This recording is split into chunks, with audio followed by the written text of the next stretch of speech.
The young and dynamic high court advocate Swathi Krishnamuni garu ప్రస్తుతం మన స్టూడియోలో ఉన్నారు. మేడం నమస్తే. నమస్తే అండి.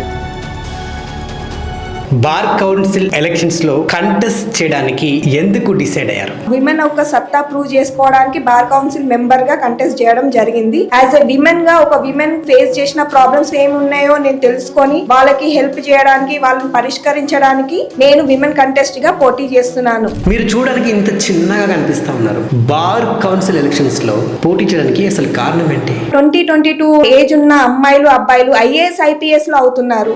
21 ఇయర్స్ ఉన్న అమ్మాయి సర్పంచ్ అయ్యింది. 25 ఇయర్స్ ఉన్న అమ్మాయి బీహార్ లో ఎమ్మెల్యే అయింది. అంతెందుకంటే మన స్టేట్ లో తెలంగాణలో యశస్వి రెడ్డి 26 ఇయర్స్ తను ఎమ్మెల్యే అయినప్పుడు వై కాంట్ ఐ? గతంలో వామన్ రావు గారికి ఎటువంటి అన్యాయం జరిగి ఆయన చంపిస్తున్న మనం చూసాం. మా పైన అటాక్లు అనేవి జరుగుతున్నాయి. మరి అలాంటి న్యాయవాదికే అన్యాయం జరిగితే ప్రొటెక్షన్ యాక్ట్ అనేది చాలా ఇంపార్టెంట్. ఒక అడ్వకేట్ పైన చెయ్యి వేయాలన్నా గానీ 10 సార్లు ఆలోచించే అంత స్ట్రింజెంట్ పనిష్మెంట్లు ఉండాలి. ఈ బార్ కౌన్సిల్ ఎలక్షన్స్ లో నేను గెలిచి నా సత్తా ఏందో నేను చాటుకుంటాను. చరిత్ర అనేది తిరగ రాస్తాను. ఇది నా హామీ. సూపర్, హ్యాట్స్ ఆఫ్ టు అండి.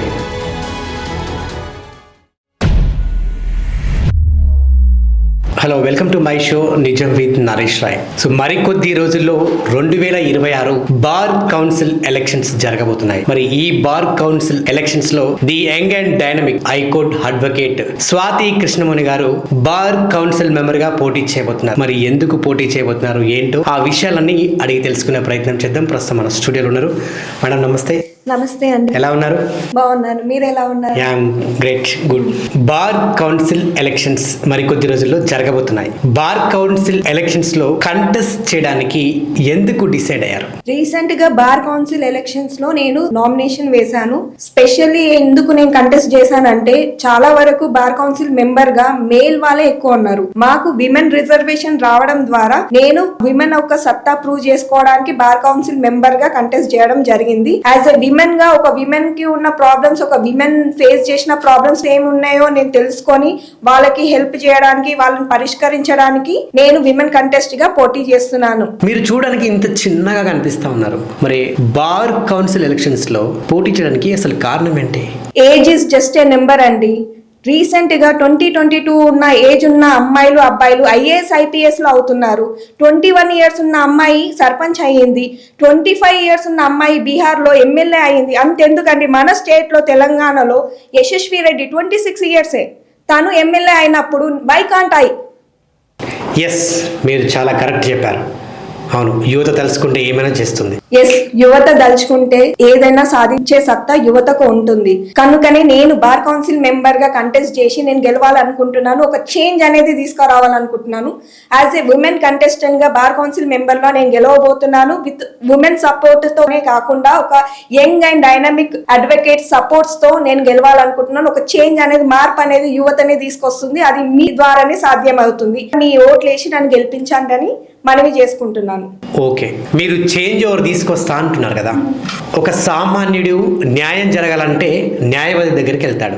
మరి అలాంటి న్యాయవాదికే అన్యాయం జరిగితే అటువంటి ప్రొటెక్షన్ మీరు తీసుకురాగలుగుతారా? ఈ క్వశ్చన్ నేను ఎందుకు అడిగినంటే గతంలో వామన్ రావు గారికి ఎటువంటి అన్యాయం జరిగి ఆయన చంపిస్తున్న మనం చూసాం. మరి అటువంటి న్యాయవాదులకి ఇప్పుడైతే న్యాయం జరగట్లేదు. మరి అటువంటి ప్రొటెక్షన్ మీరు గెలిస్తే అదేమైనా తీసుకురాగలుగుతారా? అటువంటి యాక్ట్ మీరు చెప్పింది 100% కరెక్ట్ అండి. మీరు క్వశ్చన్ రైజ్ చేసిన దాంట్లో 100% న్యాయం అనేది ఉన్నది. అవును, మా అడ్వకేట్స్ కి చాలా వరకు ఎవరికి ప్రొటెక్షన్ అనేది లేదు. ఒక అడ్వకేట్ తన జస్టిస్ కోసం తన లైఫ్ ని సాక్రిఫైస్ చేస్తున్నాడు. ఒక క్రిమినల్ వచ్చి ఇంజస్టిస్ జరిగిందని ఒక క్రిమినల్ కి మేము అగనెస్ట్ గా సాక్ష్యం అంటే మేము జస్టిస్ చేసాం కాబట్టి మా పైన అటాక్లు అనేవి జరుగుతున్నాయి. ఇలాంటి దారుణాలు జరుగుతున్నాయి, మర్డర్లు జరుగుతున్నాయి. ఒక స్ట్రింజెంట్ యాక్ట్ అనేది మా అడ్వకేట్స్ కి అనేటివి కంపల్సరీ కావాలి. అవును, నేను నాకు ఆ సత్తా ఉంది. నేను పోరాడి ప్రతి ఒక్క అడ్వకేట్ కి అడ్వకేట్ ప్రొటెక్షన్ యాక్ట్ అనేది చాలా ఇంపార్టెంట్. ఒక అడ్వకేట్ పైన చెయ్యి వేయాలన్నా గానీ 10 సార్లు ఆలోచించే అంత స్ట్రింజెంట్ పనిష్మెంట్లు ఉండాలి. ఎందుకంటే మేము మా న్యాయం కోసం పోరాడే మాకే న్యాయం లేకుంటే మేము ఎక్కడికి వెళ్ళాలి, ఎవరిని అడుకోవాలి? అసలుకి మేము చెప్పుకోవడానికే మాకే కొంచెం సిగ్గుచేటుగా ఉంది. ఎందుకంటే ఒక అడ్వకేట్ అయి ఉండి మాకే అడ్వకేట్ ప్రొటెక్షన్ తీసుకురాకపోవడం చాలా బాధాకరం అండి. ఈ బార్ కౌన్సిల్ ఎలక్షన్స్ లో మీరు గెలిస్తే చరిత్ర తిరగరాస్తారా ఏమైనా? ఎస్, చరిత్ర తిరగడానికే కదా నేను వచ్చింది. ఈ బార్ కౌన్సిల్ ఎలక్షన్స్ లో నేను గెలిచి నా సత్తా ఏందో నేను చాటుకుంటాను, చరిత్ర అనేది తిరగ రాస్తాను. ఇది నా హామీ ఇస్తున్నాను. సూపర్, హ్యాట్స్ ఆఫ్ టు అండి.